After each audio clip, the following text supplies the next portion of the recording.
Yeah, but that's pretty narrow-minded. That's pretty narrow-minded of you. Oh, absolutely narrow-minded. I just. Maybe but that's, you do see that trend. Well, I don't think it's a trend. I think that's what it is. Yo, conceived as one split into two. Gonna talk so much shit till the air goes blue. After we're through, you're gonna wish you were monozygotic too. Just a couple of Nimpods up to no good. A couple of Nimpods up to no good. See what we're doing there? It's Nimrods. But it's a podcast with Nimpods. Taking their time right behind my back. What's that stepping sound? It sounds like stepping. 'Cause I can't forget. Welcome to... So just nothing from Rick, though? Nothing yet? Nope. Anyway, welcome to Nimpods 25. 25 on December 24th. We've been fussing for probably a good hour now, trying to get a special guest in on this Christmas Eve podcast, Nimpods 25. I feel really confident. I don't know what it is with Nimpods, but I think we're on to something. I don't know what it is, but it seems like we're actually.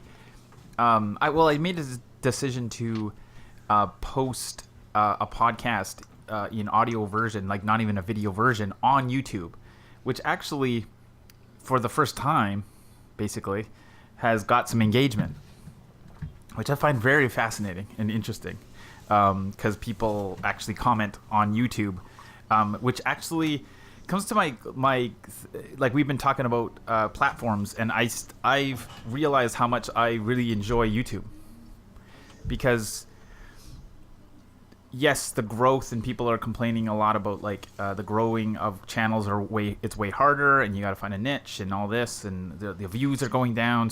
Nobody subscribes anymore, blah blah blah. But you can't. I don't think you can really beat YouTube's the commenting, the engagement, which I really like. Where these are kind of my beefs with Instagram and stuff, and I've hotly debated this with a lot of people in my life.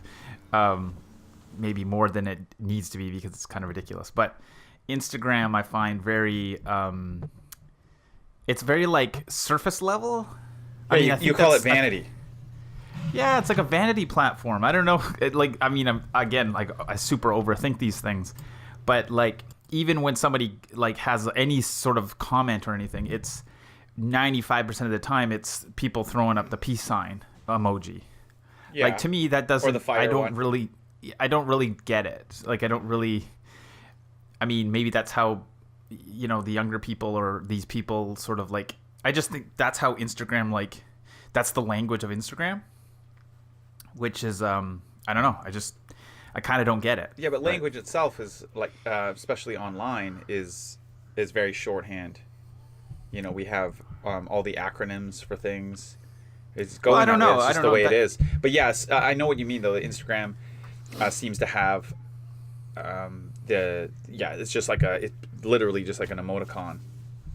It's kind of to me, it's sort of Instagram's sort of like a much more visual and dare I say it, sexier version of Twitter. Yeah. Where really, everybody's talking, but nobody's really listening.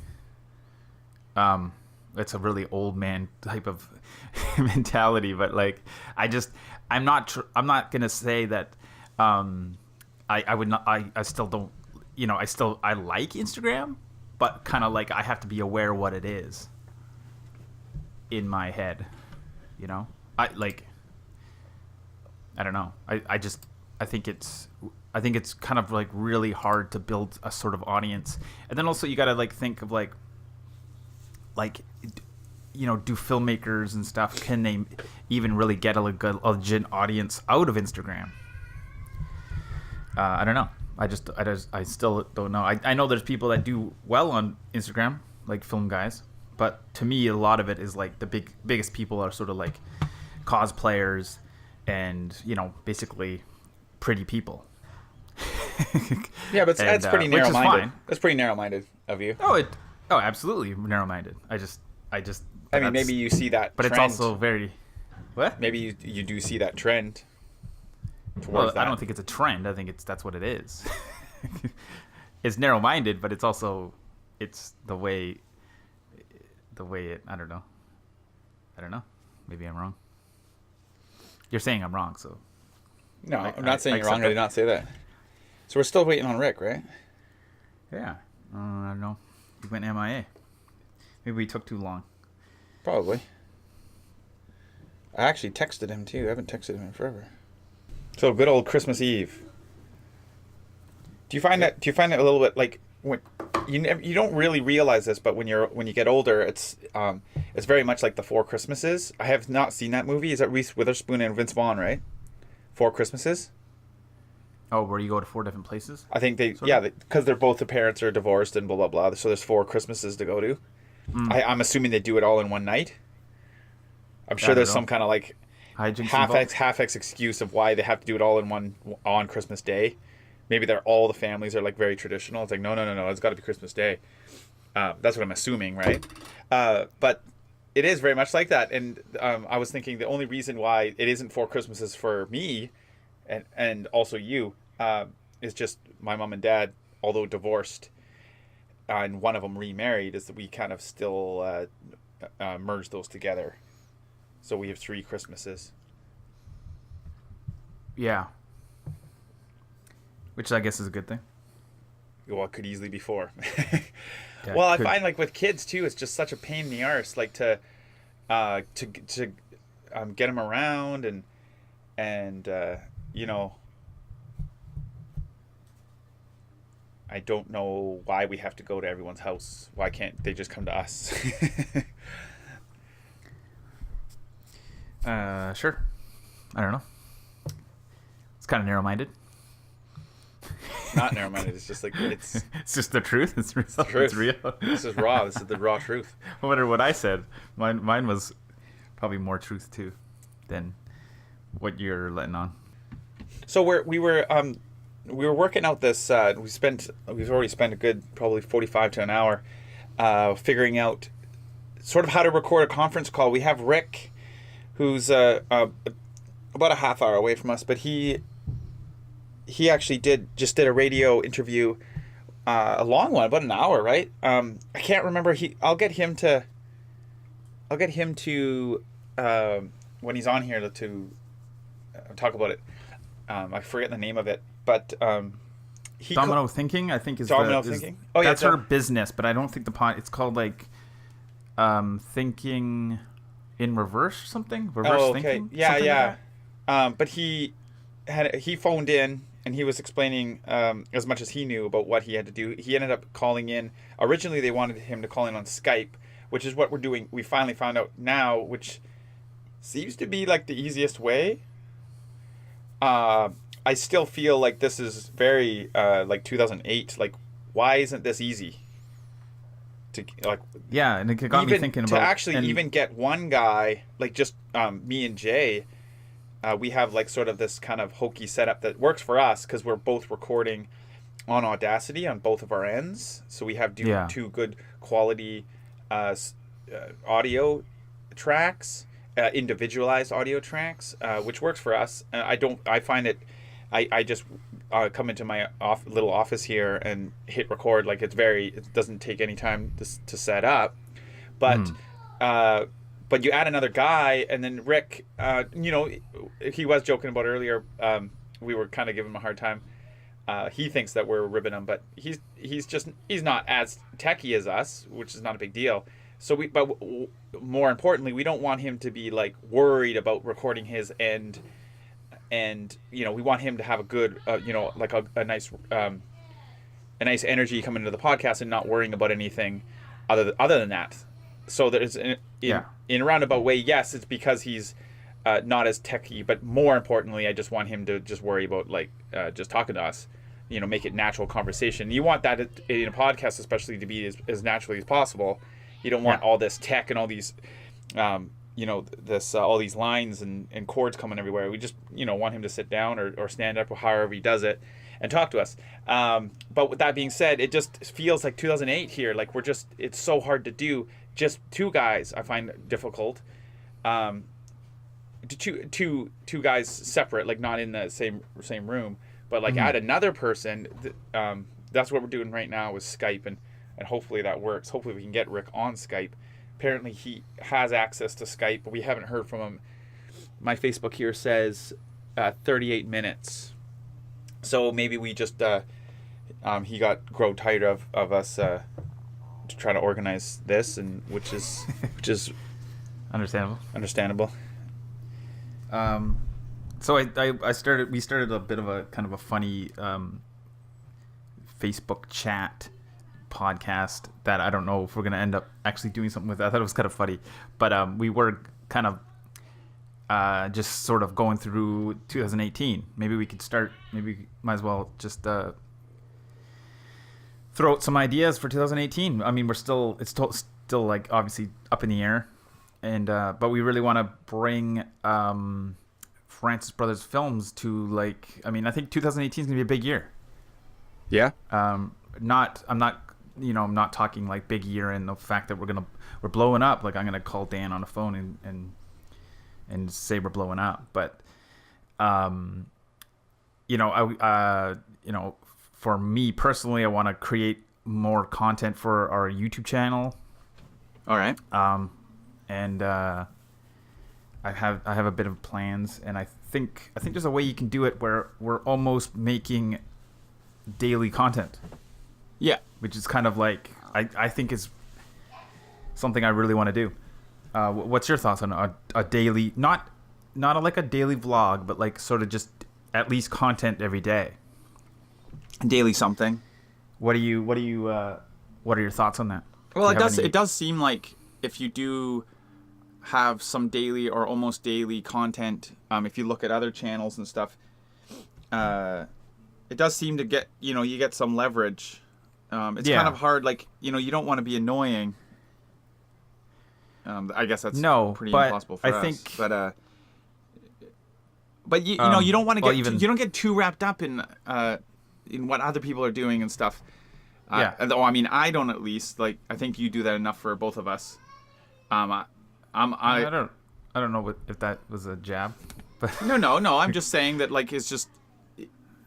I just observe, and like I kind of take things that like have worked in the past. I don't think of it as like, I mean, there is at times I kind of pretended I was, the classic scene in like Cool Runnings, something, and the guy's like trying to mimic Switzerland. The Swiss on like we're not the Swiss. We're not the Swiss. We're not the Swiss. We're he's like Jean, trying to do the 1, 2, 3 go or whatever, and then they end up being Jamaicans and they wipe out head down in the bobsled. So I don't know what the basically, if you're gonna so I've really kind of like thought and sort of embraced this idea that this whole I don't want to like be more. I don't want to be like not who I am, in a way. Not like I pretended to be something else, but it's like, I had I did a daily vlog where it was literally like just my day last year, and I did it for about 200 days in a row, which was like, I was actually surprised I did it, and I don't regret doing it. You made it 200 days. Oh yeah, more than 200 days. Oh really? And I thought it was closer to 100, like 100 and something. Oh wow. No, and then it was like, when I realized I couldn't do it anymore, I completely I kind of abandoned the channel in a way for like a good 6 months. Like literally didn't do anything because I was so burnt out. Yeah. But it was like, again, like I was at the time like seeing these kind of vlogs like blow up and stuff, and thought that, oh hey, I need to do a vlog, and I kind of went into it doing like for the wrong reasons, and I've really realized like that's kind of like a big thing now. Like you really got to do you, and like that's why like now that doing like doing a lot more of like the Francis Brothers Films thing, like kind of like branding us together and stuff. Like I'm just super jacked, and like. And I'm even like more stoked than I've ever been, because it's like it's exactly what I've wanted to do since like 1999. Yeah. And I just don't know why it's like taking this long to realize, like, kind of like that old saying, like, if you're gonna end up upside down like the Jamaican bobsled team, I might as well do it with like the thing you want to do and you love. Don't do it like the Swiss. Yeah, don't do it like the Swiss. Don't do it like Casey Neistat, or don't do it like, Gary Vee even, like, do your own thing. Exactly. And find your thing. Find your thing, exactly. And get inspired by people like that, but don't like necessarily like, you don't have to do stuff exactly what they're doing. And that's what literally like I remember on the daily vlog, like I would actually like kind of hide the fact that, I was into making like narrative films. And it's like, what? I remember those. I remember those. And then I didn't really get it. Exactly. Yeah. And it's like, well, that's what you are passionate about the most. Why would you, again, trying to like that kind of like that fake narrative thing. And I don't know, I guess I really battled with that, last year, I guess. Yeah. Not this year necessarily. But yeah. And, I think the vlog too, like kind of like suffered a lot at times, because like there was so little stuff. Like I kind of set up my own rules to like kind of fail. Yeah. In a way where like now, like doing the vlog for like us, like our Francis Brothers Films, like I just like, we put it together like, once every week or so. And it's way more like, it's just, a lot of it sometimes is just kind of random stuff, but it's also like, it's just us, building our stuff, like, making movies and shooting and behind the scenes and what our thoughts are on the day, and like what's, the ups and downs of like marketing our feature, and, putting together stuff for nothing, and you know what I mean? Like it's stuff that's like, we're just doing anyways. Yeah.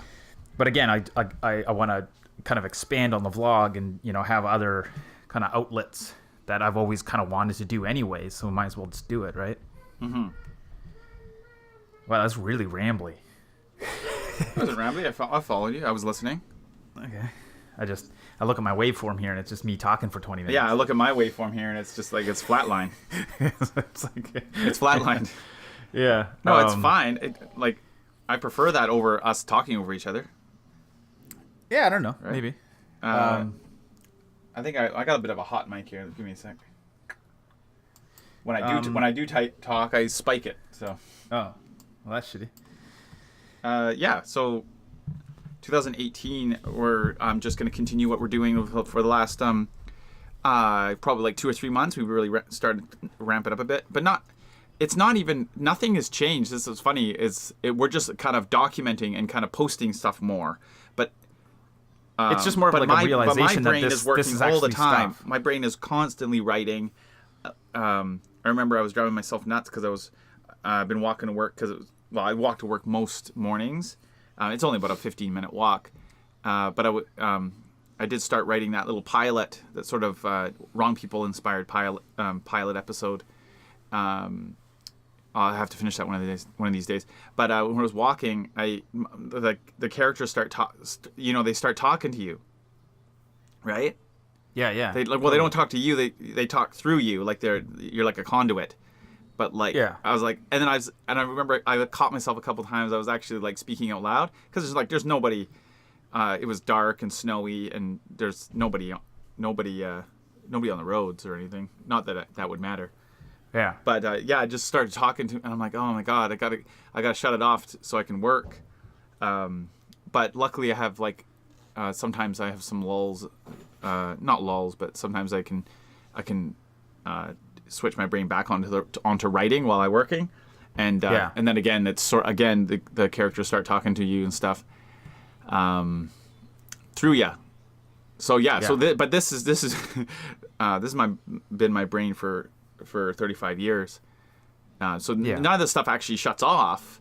It's just we're just posting it more, posting these ramblings, the all the stuff like the if I'm making like a miniature spaceship, like instead of not showing anybody yet, I'm posting it. I posted a couple things on Instagram.